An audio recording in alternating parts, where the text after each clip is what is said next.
మంచికో చెడుకో కల్కి సినిమాకి సంబంధించి ఓ చర్చ నడుస్తోంది.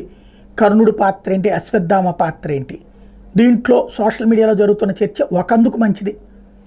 మహాభారతం గురించి చర్చించుకుంటున్నాం, మహాభారతంలోని పాత్ర గురించి చర్చించుకుంటున్నాం, ఆయా పాత్రల ఔన్నత్యం గురించి చర్చించుకుంటున్నాం. అసలు అది రాసినటువంటిదే అందుకోసం. అట్లాగే మనం పూజించేటటువంటి దేవుళ్ళు అందులో నుంచి ఉన్నారు. మనం ఈ వెన్రామ్ పటాలకి దండం పెడుతున్నాం తప్పించి ఆయా దేవుళ్ళ యొక్క పాత్రలకి ఉన్న ఔచిత్యం తెలుసుకుంటున్నాం. ఇందులో మంచి వైపు చర్చించే వాళ్ళు ఉంటారు, చెడు వైపు చర్చించేవాళ్ళు. మన బుద్ధిని బట్టి ఆలోచన ఉంటుంది.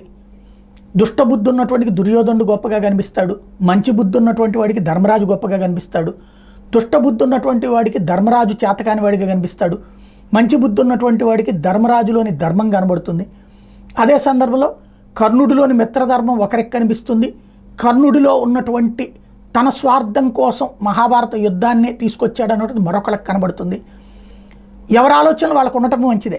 అదే సందర్భంలో అసలు ముందు మన పురాణాల్లో ఉన్నటువంటి మహాభారతం గురించి తెలుసుకోవాలన్న ఆసక్తి అయితే కలిగింది. అందుకు సంతోషం.